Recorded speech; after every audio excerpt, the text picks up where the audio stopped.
President Raisi Ibrahim and President Museveni in July of 2023. The ambassador's remarks were made at a media workshop held at Iran's Cultural Center in Kololo, where he mourned the late president.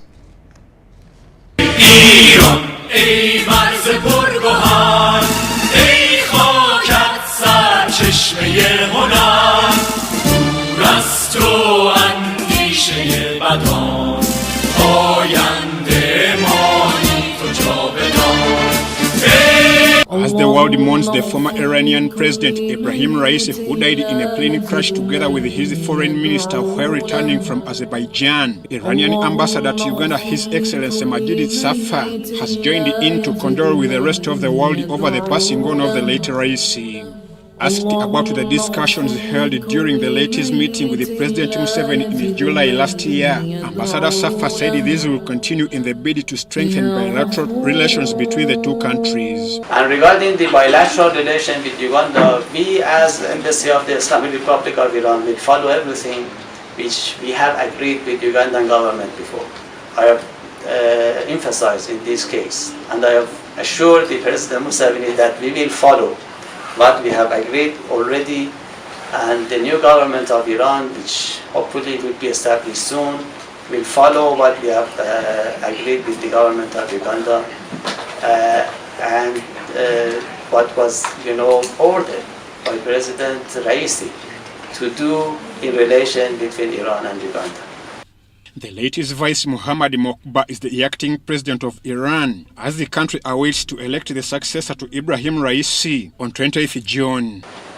We have the acting president and acting foreign minister. On 28th June, we will have presidential election in our country. It means it is even before 50 days. Within 40 days, we will have the election, and then the new government would be established. And the government will be established. This is what we have in our constitution. I'm Ivan Juko and Nicholas Nduga for UBC.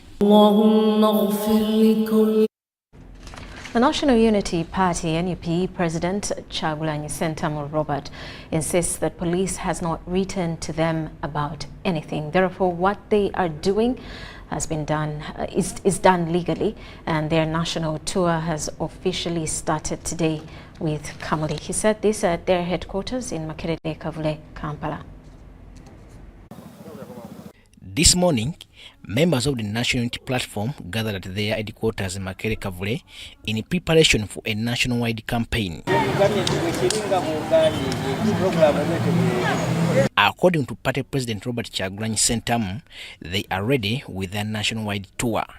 All over the world, but most importantly in Busoga, we are setting off now. We are going to Kamuli to commence our nationwide tour. We pray that all is going to go well. As usual, we encourage our teams to be disciplined. We know that the regime might want to impede us, but we have done everything within the law. We have ticked every box, and we are set. We are heading to Kamuli now. He also said that while the National Unity Platform is writing to the police about what they are going to do, and the police have not written to them about any issue because everything they are doing is legal. Has not written to us. Police has not written to us. We wrote to them. We know that everything we are doing is within the law, just like other political parties. You've seen other political parties moving. So we believe that for as long as we are doing everything within the law, we have no problem, and we hope the police will not break the law like they usually do. According to MP Zake Francis, they informed the police about their nationwide tour, and according to the law, they are not supposed to ask for permission. Era waliwo n'amateeka agafuga poliisi nago genda okuba ng'egoberera ogwaffe tugukoze, era nze nga Zake ndi aware nti twawandiikira poliisi, era poliisi negamba kimuffe tugoberera amateeka. Era getugoberedde nga tutandise n'okuba nga tutegezaako butegeeza, tetulina kufuna right kuva eri police. Supporters and members say they are ready to move nationwide to spread the gospel of their party. Ndabaffe ate n'abanyigirizibwa nga ffe era tugenda tutuukawo batukolere kkubo bwe balina otuwa ekyokukola. Bakimanyi nti tujja era nabo bakimanyi. Tujja. Byonna bye boogera ffe tuli mu kkubo tujja nti tusimbula. Abadde wawakana? Yeffe boolaba wano. However, news coming in shows that as Noob insisted on traveling to Kamuli today, police has had running battles with their Noob supporters at the bridge.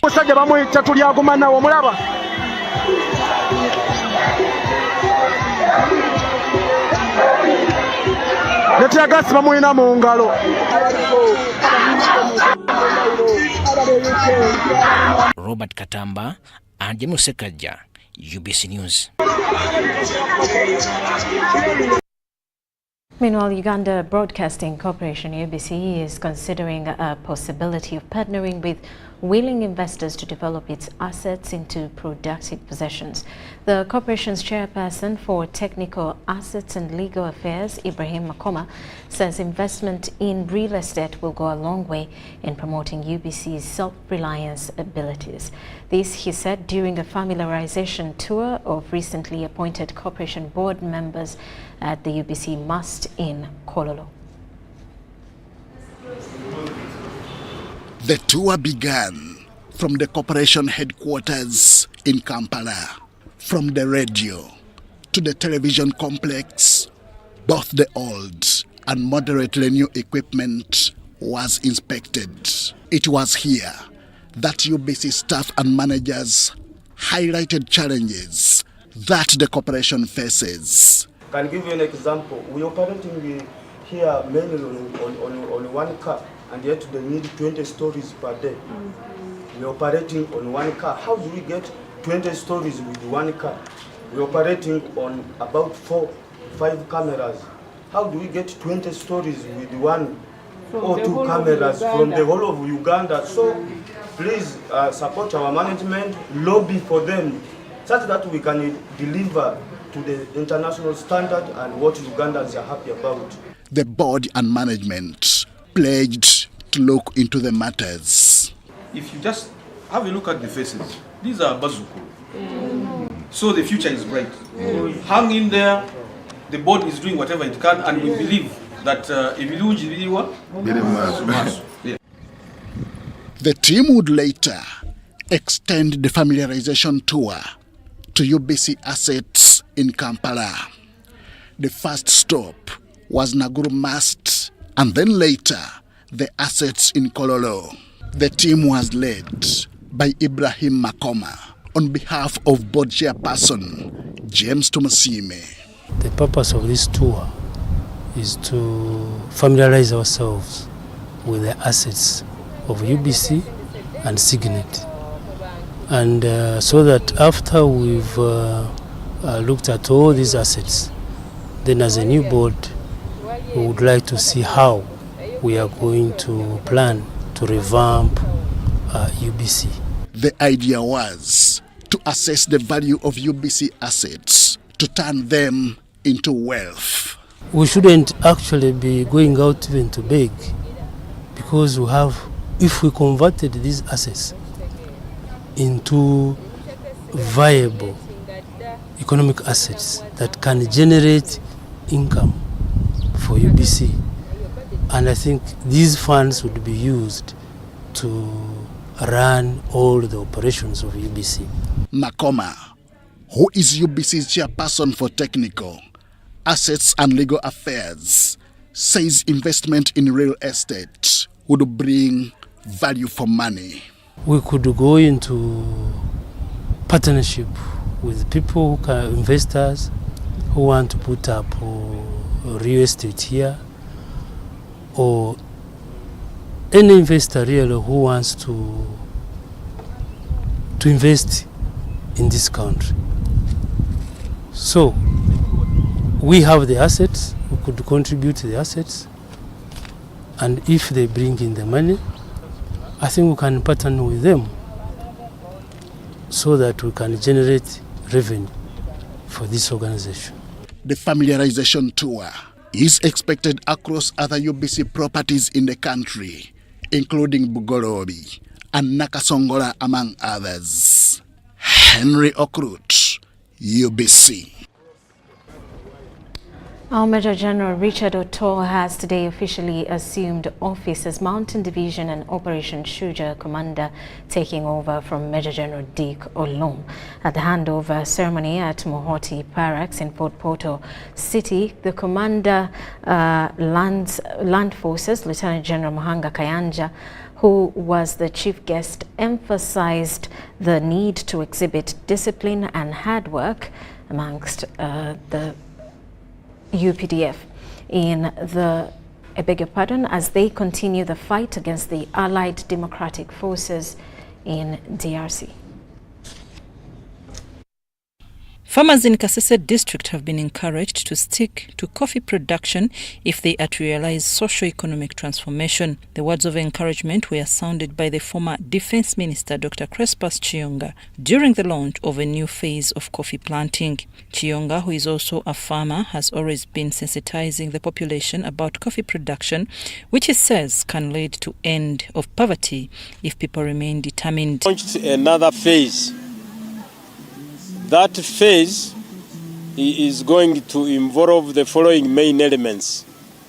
Number one, more planting of coffee. More and more planting of coffee because the land is still there and people have interest. They have been having simple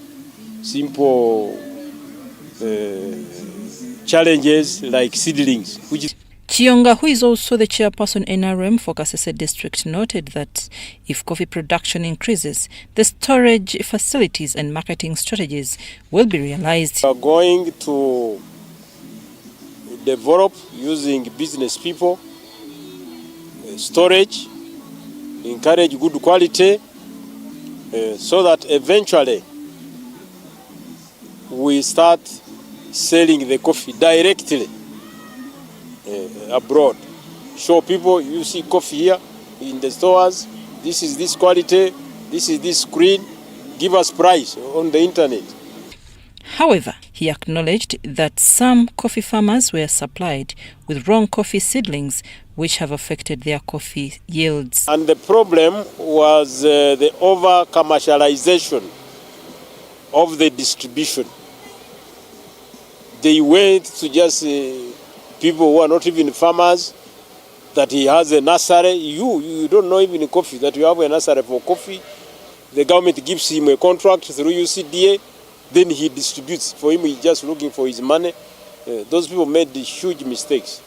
The farmers who adopted Chiyonga's message on coffee planting say that since they took over the advice, life has not remained the same. Some farmers who have started benefiting from coffee say that school fees for their children is no longer a problem. Those berries, right ones, then you weigh them using water. Then berries which have damages, they come up, and you take them off. You remain with those right ones remaining. Some coffee farmers noted that pests and diseases continue to hinder their coffee gardens, leading to low yields. As we are using on spraying them, on spraying these coffee plantations or trees, is no longer killing those insects. You can spray an insect, but it doesn't die. So we need more help of the pests. Pascal Bitswamba, who has 7 acres of coffee trees, said that in a year he earns 20 million shillings from his coffee plantation. And Major General Richard Oto has today officially assumed office as Mountain Division and Operation Shuja Commander, taking over from Major General Dick Olum. At the handover ceremony at Mohoti Barracks in Port Portal City, the Commander Land Forces, Lieutenant General Muhanga Kayanja, who was the chief guest, emphasized the need to exhibit discipline and hard work within the army as they continue to fight against the Allied Democratic Forces in DRC. Following the appointment of Major General Dick Olum to the South Sudan Stabilization Mechanism, his predecessor as Commander Operation Shuja, Major General Richard Oto, has today been handed over office to take on his duties officially. The Shuja military operation was initiated by forces of DR Congo and Uganda to fight rebels belonging to the Allied Democratic Front, ADF, who keep sneaking into the country to cause mayhem. Division commander, and it is always your tool for any documentation.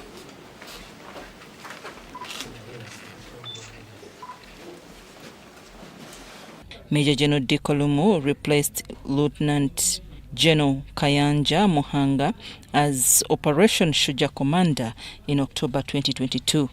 Addressing the officers at the ceremony, Lieutenant General Muhanga Kayanja called upon the UPDF to exercise total discipline as they carry on duties in DRC. You have been introduced to the new division commander with whom I think you will closely work, especially with the civilian leadership in security matters, to ensure that this peace Ugandans are enjoying in Western Uganda is not disrupted by some few elements that always try to cross from Congo because of. General Muhanga also requested the incoming commander of Operation Shuja to consider taking his forces for more robust training to be able to counter the ADF more professionally. Although they have been crossing this end because of the pressure, a few groups that have managed to cross, I don't think any has gone back.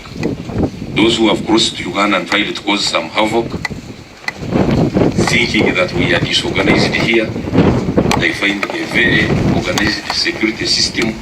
The outgoing Operation Shuja commander, Major General Dick Olum, welcomed the new commander.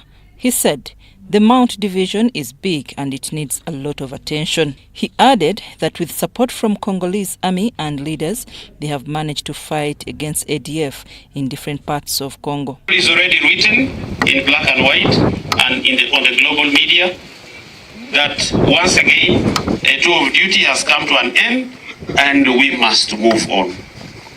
The new roles are not known to me other than you who will have to brief me. But the confidence of the leadership, both from CLF, CDF and the Commander-in-Chief, in me makes me believe that I could achieve it. The incoming commander, Major General Richard Otto, promised to execute his duties as is supposed to be done. Handled, and I'm going to build on the achievements which was started by the commander of land forces, who was the first commander of this division and Operation Shuja in Congo. So, sir, with your guidance, I want to assure you that we are going to do that. He showed commitment to work closely with commanders and the local leadership. And our National Water and Sewerage Corporation has announced that there will be interruptions in water supply to most parts of Kampala. This is to allow a team of specialist engineers undertake emergency works at the Gaba water treatment plant. Let's take a look. This is Gaba 3 water treatment plant. At this facility, a major transmission pipe water has broken down. Every second counts for a team of specialist engineers who are racing against time to restore it back. Well, what we are servicing now is part of the pipe work. This is the major transmission pipe work, but also some of the electromechanicals, the pumps which lift the water. So that is really the major issue in order to make sure that it is more reliable. The ongoing maintenance works are expected to affect water supply, mainly to Kampala Central Business District and the surrounding areas. During this time, we expect there shall be the switch off of the plant is going to create either low pressures or no water cases in some parts of our service area, mainly in the Muyenga service area, Muyenga City Center, Nakasero, Kororo, Kamocha, Mulago, Makerere, Nakurabye, Namirembe, Mengo, Nansana, Bombo Road, Matuga, Rubaga, Katwe, Kisenyi, Nakawa, Mutungo, Chambogo, and the surrounding areas. The works are estimated to last about 12 hours, and Kampala residents have been asked to store enough water and use it sparingly. So there will be a bit of inconvenience, and we request that the customers use the available water sparingly as we finalize and restore the system back to supply. Gaba Water Treatment Plant supplies about 250 million litres of water per day to Kampala metropolitan area. Now the ongoing works at Gaba 3 has affected the Central Business District, parts of Western and Central. Diano Olweny-Peters, UBC News. Uganda Revenue Authority URA has announced the waiving of electronic fiscal receipting and invoicing solution penalties that were levied on traders for errors made. Deputy spokesperson URA Robert Kalumba stated that they are implementing a directive from President Yoweri Museveni following his meeting with the traders in Kampala who had protested the unfair penalties related to IFRIS. This news brings relief to traders across the country who faced penalties for making errors with the IFRIS. The URA has succumbed to pressure and agreed to waive these penalties starting Monday next week. They are leaders and who are guided by His Excellency to have this thing removed. So Monday, we are starting the process of removal of penalty waivers, IFRIS, this Monday coming. The whole of that week and even the coming week. But we're not going to do only that. We want to actually do three things. Number one, when you come, we're also going to have the chance to discuss with you and try to make you understand IFRIS. That is number one. Number two, we're also going to listen to you. You may find that this gentleman, his issue is double taxation, not necessarily IFRIS. So it will be also a chance to listen to the Musubuzi, our friend. Then number three, we go into the penalty waiver. So all our teams are on standby. Furthermore, the URA has communicated with Parliament to amend the laws regarding the high penalties associated with the IFRIS errors. Very good. We have written to Parliament to look into amending the law on the issue of penalties regarding IFRIS. I'll give you an example. If you, my friend, you've made an error, accounting error, in your business worth 100,000 shillings, 100,000. Now, the law states we should penalize you 6 million. Imagine 100,000 error and the penalties for 6 million. So we have written to, So we have written to the Parliament to try and amend the law so that the penalties are actually proportionate to the error this client has done. Philip Aguta for UBC News in Kampala.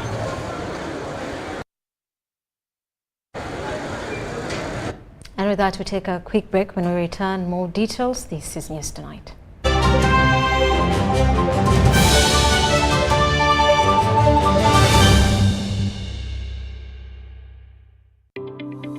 The Uganda National Oil Company UNOC is wholly owned by the government of Uganda and was established to safeguard and promote Uganda's commercial interests in the petroleum sector. UNOC has two subsidiaries, the Uganda Refinery Holding Company URHC, which will hold a 40% stake in the 60,000 barrel per day refinery and manage the development of Kabalega Industrial Park, and the National Pipeline Company Limited NPC, in charge of pipelines, storage, and downstream business ventures. This subsidiary holds 15% interest in the East African Crude Oil Pipeline, EACOP. EACOP is a 1,445-kilometer long pipeline that will transport crude oil through 10 districts in Uganda to the port of Tanga in Tanzania. UNOC is also actively engaged in crude oil exploration, development, and production activities, and its participation role includes a 15% stake in the Tilenga, Nwoya, and Bulisa, and Kingfisher development projects, Chikure. UNOC also holds the exploration license for Kasuruban Block in Hoima, Bulisa, and Masindi. UNOC currently owns and manages the Ginger Storage Terminal and will build a 320 million litre capacity terminal in MPG called the Kampala Storage Terminal. At UNOC,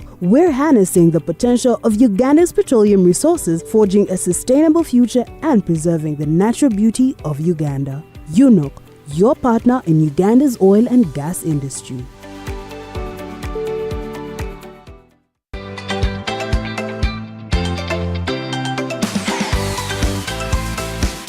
morning time awo mwami wange nangamba yesterday bamukubiddeko essimu aba MTN nga bamugamba nti awangudde ssente school fees owa Andrew. In fact tuli awo nga tukyabuusabuusa naye nzikiriza mazima nga maze kulabako ate at the first nalinga ndowooza oba MTN balina ebintu byabwe bapanga nga sirabako ku neighbor wange nga bamukubidde kasimu. Twebaza MTN bannange okutuddizaawo bannaayo okuddiza guba mwoyo tweyanziza tweyanzeege omuzadde yenna ali eyo bannange ebintu bya ddala togaana kukikola kozesa MTN okusasula school fees w'omwana wo ng'onyega *165*80# banaye ebya ddala si bya kyayi. Together, we're unstoppable. Once upon a time, there lived identical twins who gave birth to beautiful princes and princesses. Their mothers gave their babies' bodies a lot of care by applying on their skin with baby Junior jelly. Though dried their chariots and everyone would admire their glowing skin. Fun fact, Baby Junior prevents diaper rash, dry and sensitive skin. Moms all over Africa love Baby Junior jelly. Baby Junior the skin. No more worries anymore. Baby Junior. Baby Junior. Cheers to something refreshingly different. Putting the brakes on a fast-paced world. Slowing down. Just enough to stand out. Cheers to the beer that does it differently. Brewed longer for extra refreshment. Refreshing Club. Alcohol is not for sale to persons under 18. Please drink responsibly.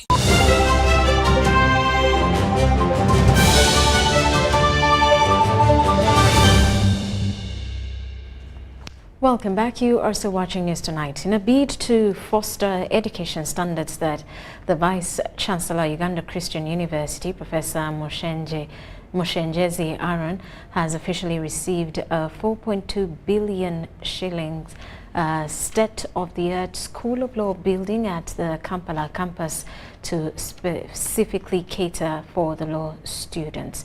Professor Mushenjezi says the building will uplift academic grades for law students, among others.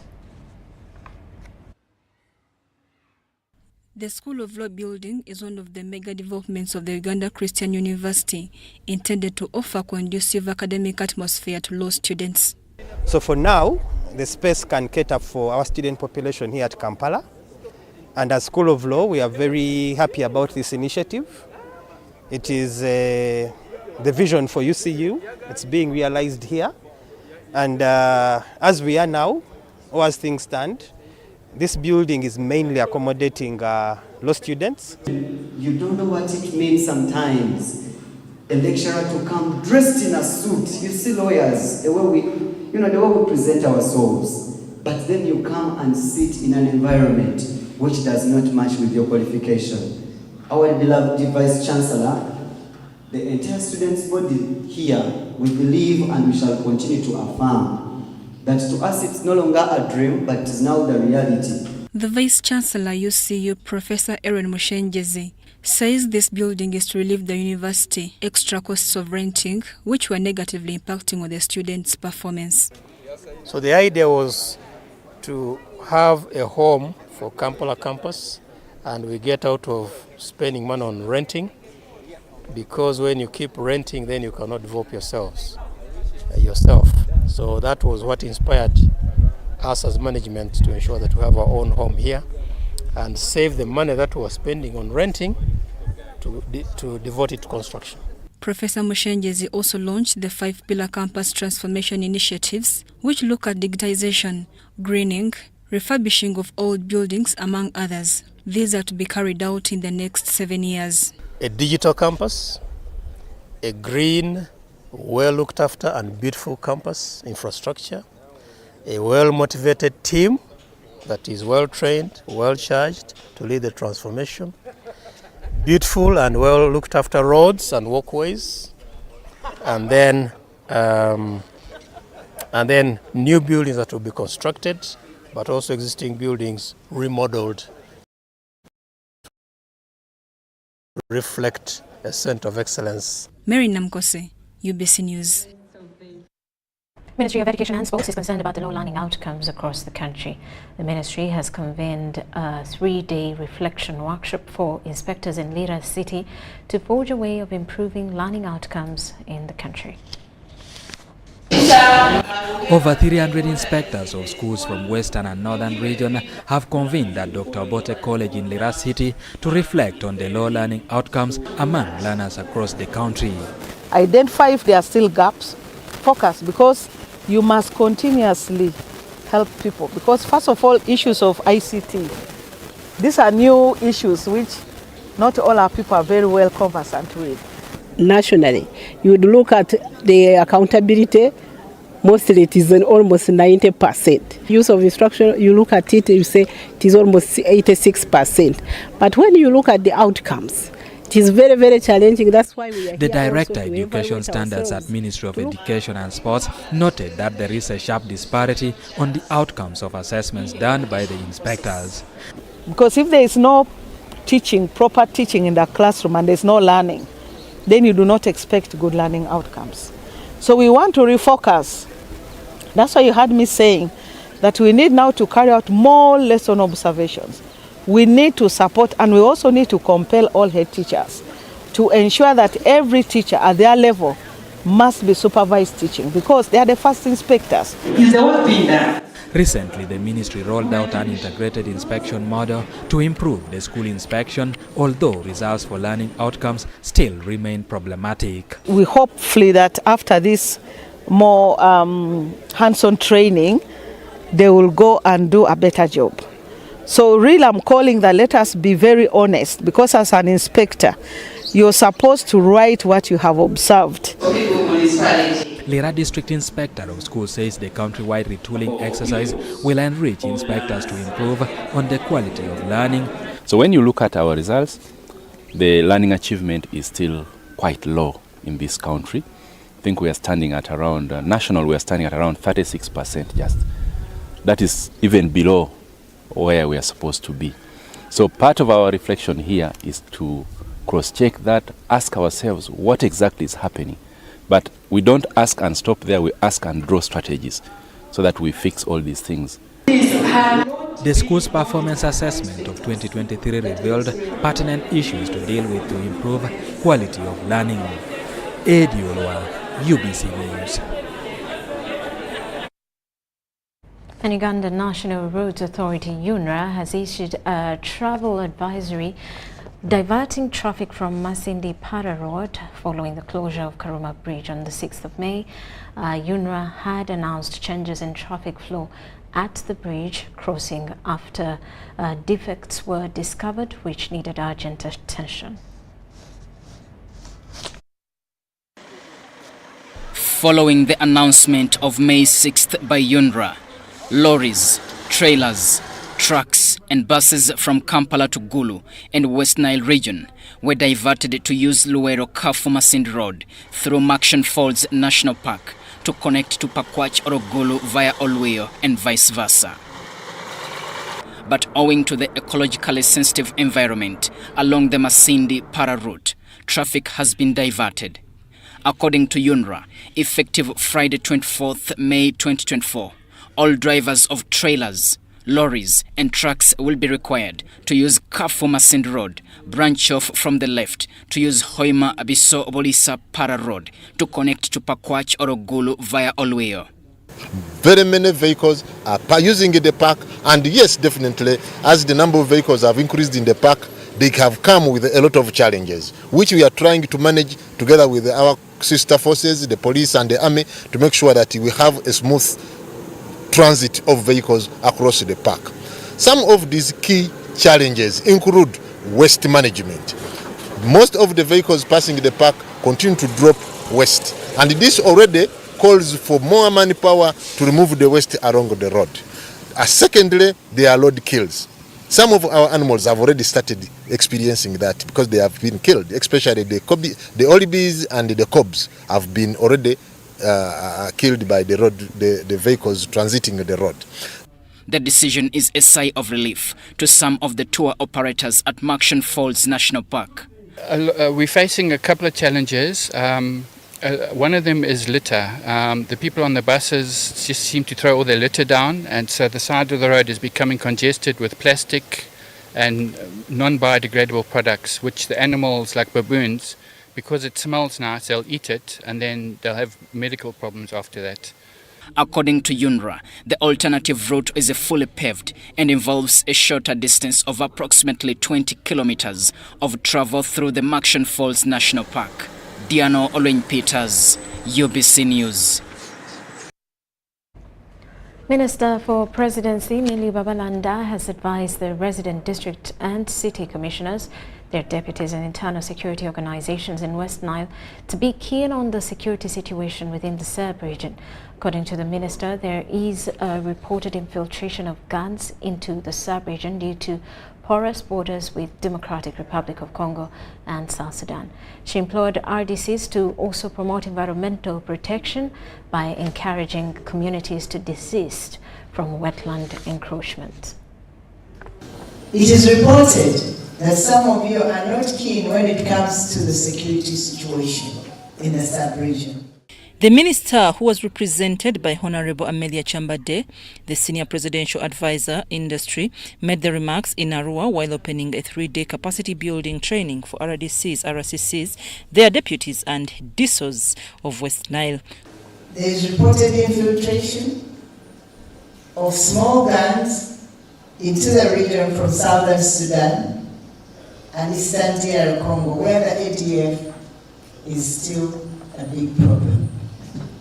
So she goes on to say that we should not allow criminals to cross into Uganda to destabilize our people.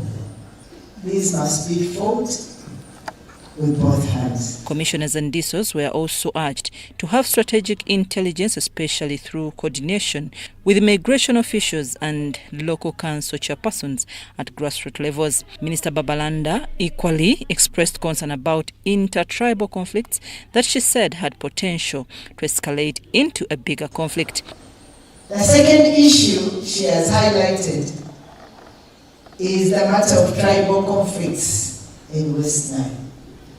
There have been reported cases of inter-tribal conflicts that have the potential to escalate into full-blown conflicts if not well managed.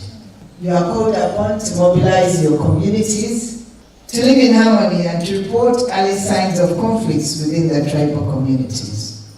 RDCs were also empowered to monitor encroachments into wetlands by stopping local government planners from allowing developments in wetlands.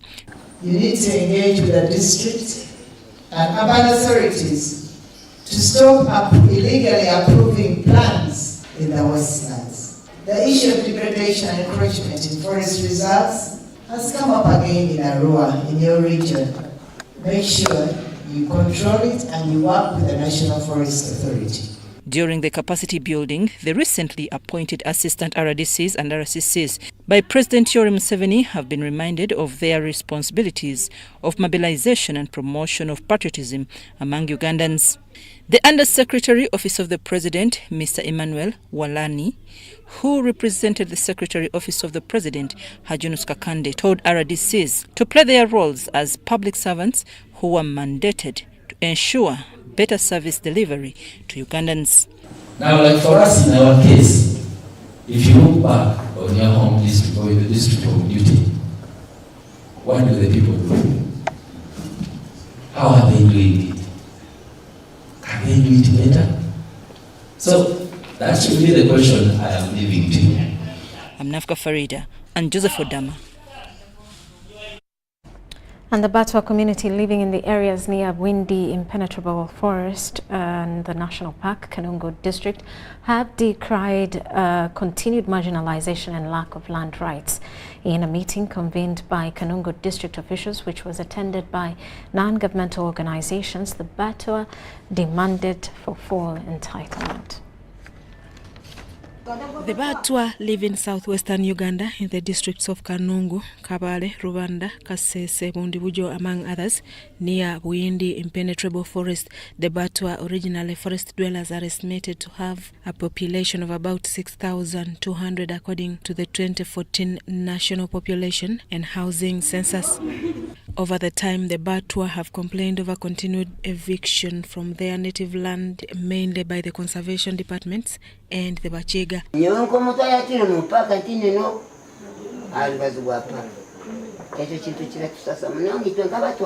The meeting convened by the Kanungu district leadership and Uganda Wildlife Authority, the Batwa decried continued deprivation of land rights and marginalization. In the meeting, also attended by some non-government organizations and other partners, the Batwa also expressed hardships in benefiting from the government programs. DM, WEP, and the youth livelihoods. The Batwa are always left behind. They don't benefit from the government programs, and the reason is they always marginalize us, which has always left us in poverty as Batwa people. Sylvia Kokunda Amutwa is the Chief Executive Officer, Action for Batwa Group. She has appealed for government intervention and redress, especially on land ownership. At times we are looked at as maybe because of our status, we are poor, we have no voice, and they take advantage of that to make sure that they exclude us from the government programs. So we call upon the government leaders and to make sure that they include the Batwa people to benefit from all these programs. The resident district commissioner, Kanungu District Ambrose Amanyire, emphasized the need for continuous sensitization of Batwa on mindset. I think organizations that support them have found it impossible to give them ownership rights simply because in that if they own the property, the next day they will sell it off. Joshua Masereka, representative from Uganda Wildlife Authority, noted that they are in mutual engagements with the Batwa community, especially those living along the park. He says the engagements are geared towards resolving the challenges affecting the Batwa while promoting conservation. What we are doing at the moment is we have from the management plan, we are obliged to share resources that are on sustainable basis that do not destroy the integrity of the park. Due to the loss of their ancestral forest, the Batwa lifestyle changed gradually, something that has posed a risk to their already small population. Susan Nawong and Job Niwamanya reporting for ABC TV. The individual pilgrims have reached the Namugongo Anglican Martyrs site, and these have come as far as Oyam, Marua and Lango districts. Among those we found at the site narrated to UBC the journey from their home districts to Namugongo and the reasons why they trekked the long distances. The long-awaited day to commemorate the 45 martyrs who were murdered by Mukajang on orders of King Mwanga at Namgong Anglican and Catholic martyrs sites will be on 3rd June. As we talk, pilgrims from different parts of the country and those outside the country are making their way to the two sites. As others are making their way to Namugongo, some pilgrims have already reached other sites, and among them is Catherine Akulo, whom we found at Namugongo Anglican Martyrs site. Akulo moved from rural village Odikebe in Oyam district. The way was okay. There was cooking. People were helping us on the way. They could give us soda, they could give us this mango. Julia Setem also moved from Lango Diocese in Lango district to Namugongo. I start from 15, then I walk up to Loro. From then I sleep from Loro. Early in the morning, then I start a walk up to Kamdini. Then I start from Move up to Karuma. These pilgrims who expressed joy after making it to Namugongo narrated to us the reasons why they had to move for all the long distances to Namugongo. I want you, God, our home. Must be blessing our home to pray our brothers and sisters. Even our reverends. To pray have got a boy who is in S4. There's no money, he is at home. That's why I've come here to go to nail. Last time I came here, had no land. God gave me when I asked him. According to Bishop Ruben Chisembo, the current Bishop of Rwenzori Diocese, who also doubles as the chairperson organizing committee, they are set to host the pilgrims at the site. People are painting, people are sweeping, people are slashing around the place. Then for the security arrangements, we are in touch. We have been with security personnel since we started our preparatory meetings. So they are aware that they should be actually begin with even tomorrow. For health matters, the Ministry of Health is aware. We have a committee that's organizing in case somebody falls sick. They should take care of them. The ambulances will be here. Red Cross will be here. The other thing that we must stress is that please come with identity card so that you're identified in case there is need for it to be identified. By the time we reached at the Namugongo Anglican Matters site, preparations were still in high gear and paintings at the site. During a press conference, the organizing committee disclosed to us the remaining balance out of the 2.1 billion needed by the Midwest cluster dioceses to organize a colorful day. We have maybe a shortfall about 350 million. We want to appreciate the president and the government that has promised to give us 1.5 billion, which hasn't been deposited on our account, but we're expecting it any time. We still have a deficit of about 350 million. So we want to appeal to the general public. We have Momo code numbers for MTN and Airtel. We have an account. At Namugongo Matters Anglican site, the prayer programs ahead of Matters Day will start with children engagement. Come tomorrow, 23rd May 2024 to the site. So that they can also be able to live committed lives as young people, like the Matters did. So I want to invite all young people in tertiary institutions, in the business world that are young, in schools. All roads should lead here to have the youth conference for the young people. Matters that Anglican site will be led by the Midwest dioceses, comprised of Rwenzori, Bunyoro Chitala, West Rwenzori, East Rwenzori, South Rwenzori, and Masindi Chitala diocese.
Ituba Uganda is here, the new licensed operator of the Uganda National Lottery. They have been appointed by the National Lottery and Gaming Regulatory Board as the official operator for a 10-year period, based on their operational excellence in other regions of Africa. The National Lotteries and Gaming Regulatory Board is dedicated to ensuring that the lottery is transparent, well-managed, and generates substantial revenue for national projects. Ituba Uganda was selected through a rigorous process for their proven experience, financial stability, and capacity for successful lottery operations. Ituba Uganda will utilize advanced technology and expertise to offer an unmatched gaming experience for Ugandans. All funds will support vital government initiatives such as infrastructure, education, healthcare, and sports, with a special emphasis on preparing for AFCON 2027. So, join Ituba Uganda on this journey of changing and transforming lives.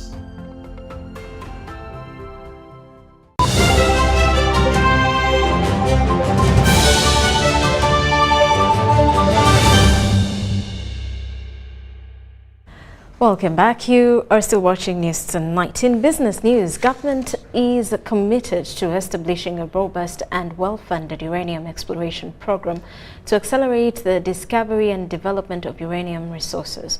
This revelation was made at the conclusion of the International Atomic Energy Agency Integrated Uranium Production Cycle Review Mission for Uganda.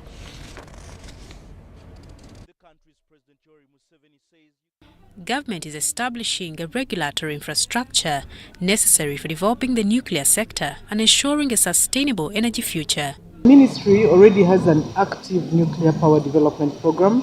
We have an entire department of nuclear energy. With about 22, they've now increased nuclear scientists.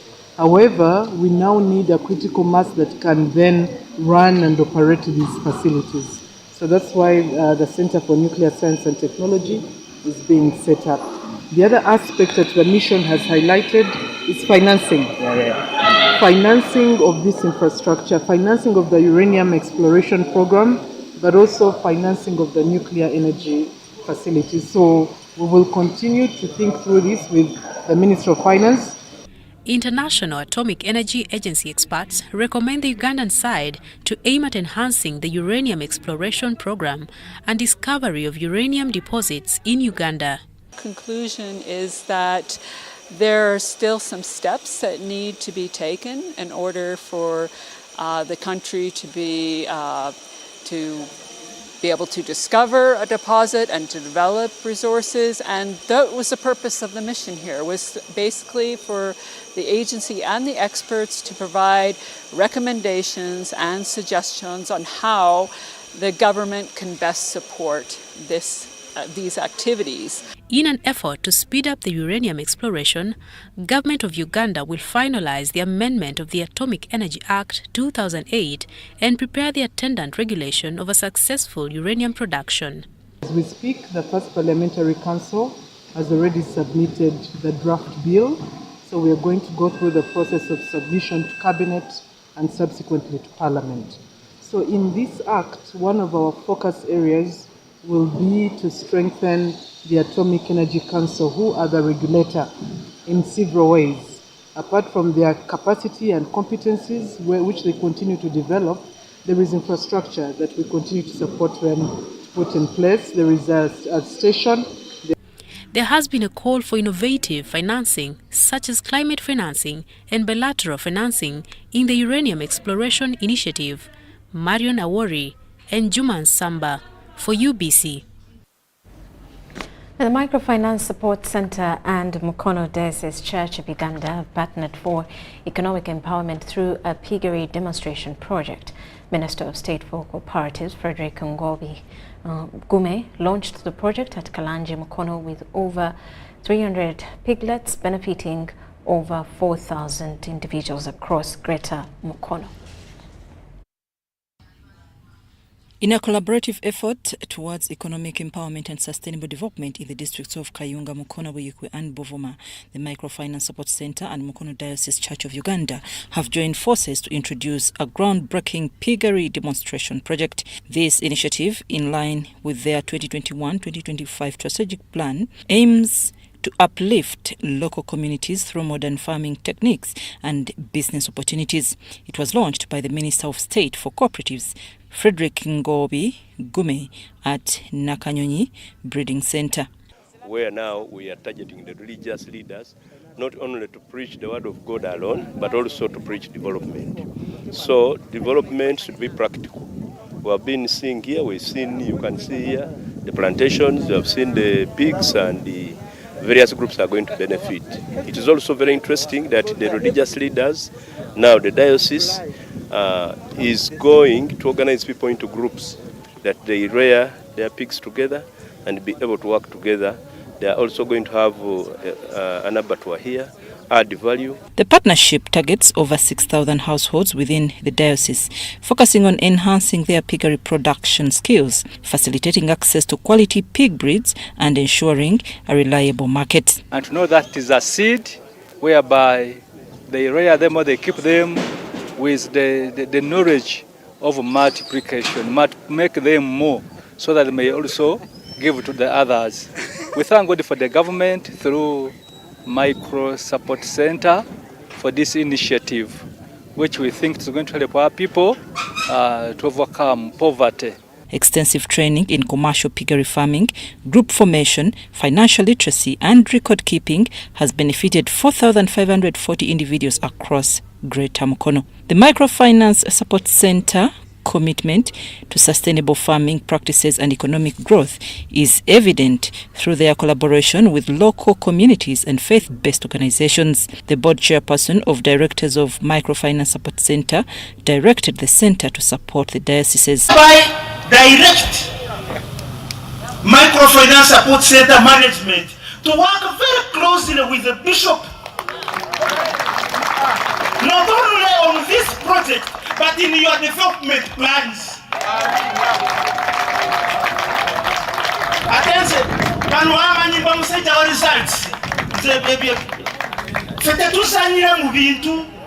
this partnership aims to provide a robust support system for vulnerable groups, enhancing their socio-economic status and overall quality of life. I'm Navka Farida and Robert Boita.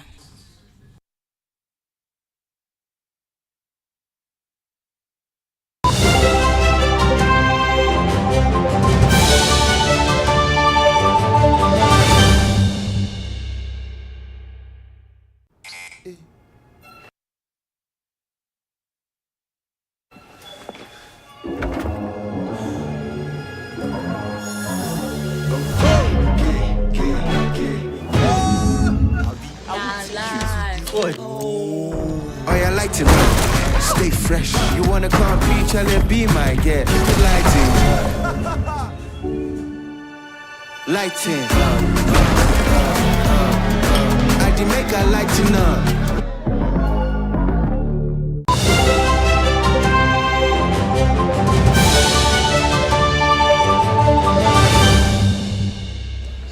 And now in sports, Mandela National Stadium will next month return to official duty when the Uganda Cranes host Botswana and Algeria in 2026 World Cup qualifiers. Our reporter has been at the stadium to ascertain readiness of the facility. It has been refurbished by the industrious Uganda People's Defence Forces Civil Engineers Brigade. In a collaborative effort towards economic empowerment and sustainable development in the districts of Kayunga, Mukono, Buyikwe and Buvuma, the Microfinance Support Center and Mukono Diocese Church of Uganda have joined forces to introduce a groundbreaking piggery demonstration project. This initiative, in line with their 2021-2025 strategic plan, aims to uplift local communities through modern farming techniques and business opportunities. It was launched by the Minister of State for Cooperatives, Frederick Ngobi Gume. In a fortnight, Mandela National Stadium Nambole will officially reopen, with the Uganda Cranes facing Botswana in a 2026 World Cup qualifier. This will be the first time the Cranes play at home since a 2-0 victory over Malawi sometime in November 2019. The stadium has undergone refurbishment by Uganda People's Defence Forces Civil Engineers Brigade and only witnessed action 3 weeks ago with 2 Uganda Premier League test matches. There were a lot of doubts in the minds of many Ugandans. But I think about 2-3 weeks ago, when we had the test game and we were able to see, people came out excited. But I can tell you, we are going to improve in this remaining period. Some of the things which you have not seen, you now come and find it. After these games, Confederation of African Football gave government the go-ahead to use the facility, especially for upcoming World Cup qualifiers against Botswana and Algeria next month. This then called for expedite civil engineering works that CAF requested be achieved, and indeed most have been fixed by the contractor, with must-haves like the floodlights to be installed soon. Since we had a test match here, you are all aware we never had the giant screen. You can see now it's almost done. By the end of the day it will be fitted. It came. We had not worked on the tartan, the asphalt base. You can see all the asphalt, there were holes here, has been put. And what is remaining now before we put now the tartan is the test which is being done today. The white man has come in, those who certify. Because if we do without their certificate, we shall not get grade 1 tartan. So they must first give us a certificate that is you are ready to go, it is well leveled, then afterwards we shall cast, because all the materials are there. Then another thing, we have the voc. We have not reached the voc. I think I'll take you there. The vocal room, where you observe everything. We have put a giant screen there also. So we have put it, it is functional. And we have put now to protect our VVIP. We are putting a glass there, which is also bulletproof, where they are working currently. And then we have also worked on the media tribunal. We have segregated them from the public. The dressing rooms have been furnished, and we have done a lot of furnishing in the boardroom, in the VVIP, VIP. There are many things we have done. The water system, the toilet system for the public, and all are now functional. During the test games, one hiccup was the ticketing, which stadium management has promised to address. So this system will support the event organizer, the federation, on these football matches.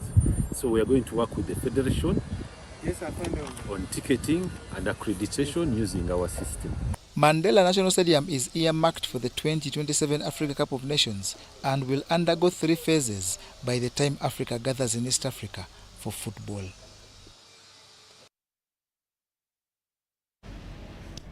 And that does it for News Tonight. Thank you for sticking with us. Elizabeth Nakakoni on Sign Language. I am Rhoda Ngonzi. Do stick around.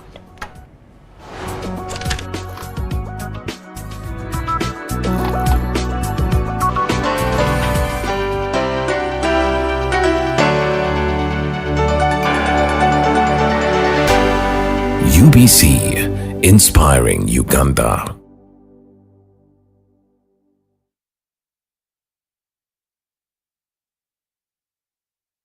Gear up, grab your running shoes and join the race for life. Run 42, 21 or 5 kilometers to equip Kisoro Hospital's very first ICU. Then, after the finish line, groove all night at the ultimate dance showdown with DJs and performers from Uganda and Kigali. Secure your sport at virungamountainmarathon.org and be a part of history. Save the date, June 1st, 2024 at Shaza Ground, Kisoro Town. Race for a cause. Run for life.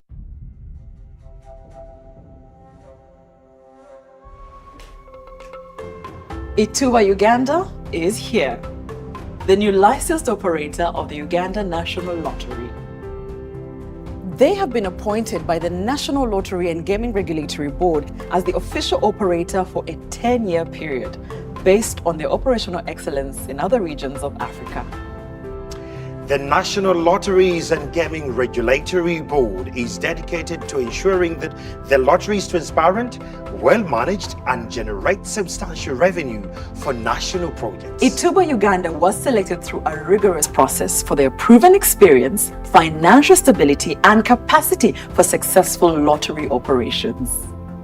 Ituba Uganda will utilize advanced technology and expertise to offer an unmatched gaming experience for Ugandans. All funds will support vital government initiatives such as infrastructure, education, healthcare and sports, with a special emphasis on preparing for AFCON 2027. So, join Ituba Uganda on this journey of changing and transforming lives. Cheers to something refreshingly different. Putting the brakes on a fast-paced world. Slowing down. Just enough to stand out. Cheers to the beer that does it differently. Brewed longer for extra refreshment. Refreshingly Club. Alcohol is not for sale to persons under 18. Please drink responsibly.